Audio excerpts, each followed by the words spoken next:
Nominated పోస్టులపై గంపెడ ఆశలు పెట్టుకున్నారు కాంగ్రెస్ దాని మిత్రపక్షాల లీడర్లు. రెండో విడతలో అయినా కార్పొరేషన్ చైర్మన్ల పదవులు వస్తాయని నమ్మకంగా ఉన్నారు. అయితే పదవుల భర్తీ ఎప్పుడు చేస్తారా అని వెయిట్ చేస్తున్నారు. సెకండ్ ఫేజ్ లోనైనా కమిట్మెంట్ ప్రకారం హస్తం పార్టీ పదవులు ఇస్తుందా లేదా అనే చర్చ అటు సిపిఐ జనసమితి నేతల్లో జరుగుతోంది.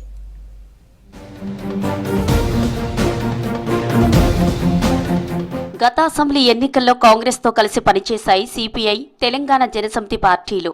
అప్పుడు సిపిఐకి కొత్తగూడెం అసెంబ్లీ సీటు ఇచ్చింది కాంగ్రెస్. అయితే టీజేఎస్ కు అధికారంలోకి వచ్చిన తర్వాత ఎమ్మెల్సీ సీటు కేటాయించింది హస్తం పార్టీ.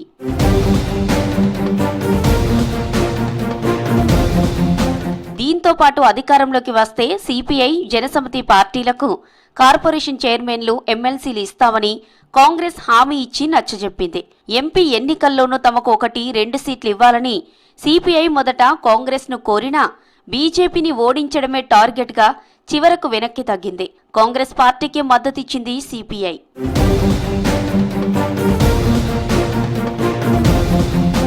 పొత్తులో భాగంగా సిపిఐకు ఎమ్మెల్సీతో పాటు మరికొన్ని నామినేటెడ్ పోస్టులు ఇస్తామని అసెంబ్లీ ఎన్నికల టైంలో కాంగ్రెస్ పెద్దలు హామీ ఇచ్చారని గుర్తు చేస్తున్నారు ఆ పార్టీ నేతలు.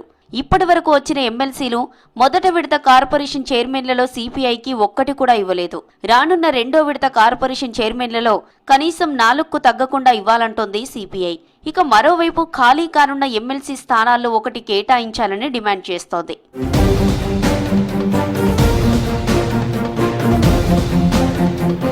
ఇక టీజేఎస్ చీఫ్ కోదండరాంకు ఇప్పటికే ఎమ్మెల్సీగా ఛాన్స్ ఇచ్చింది కాంగ్రెస్. మరోవైపు జనసమితి నుండి ప్రొఫెసర్ పిఎల్ విశ్వేశ్వరరావుకు విద్యా కమిషన్లో మెంబర్గా అవకాశం కల్పించారు. అసెంబ్లీ ఎన్నికల్లో జనసమితి పోటీ చేయాలనుకున్నప్పటికీ అలయన్స్లో భాగంగా వెనక్కి తగ్గారు ఆ పార్టీ లీడర్లు. పోటీ నుంచి తప్పుకున్న టీజేఎస్ కు అసెంబ్లీ ఎన్నికల్లో విజయం తర్వాత 3 కార్పొరేషన్ చైర్మన్లతో పాటు 2 ఎమ్మెల్సీలు ఇస్తామని హామీ ఇచ్చింది కాంగ్రెస్. అధికారంలోకి వచ్చి ఏడాదైనా ఇచ్చిన హామీలపై అధికార కాంగ్రెస్ సైలెంట్ గా ఉండడంపై జనసమితి నేతలు అసంతృప్తి వ్యక్తం చేస్తున్నారు.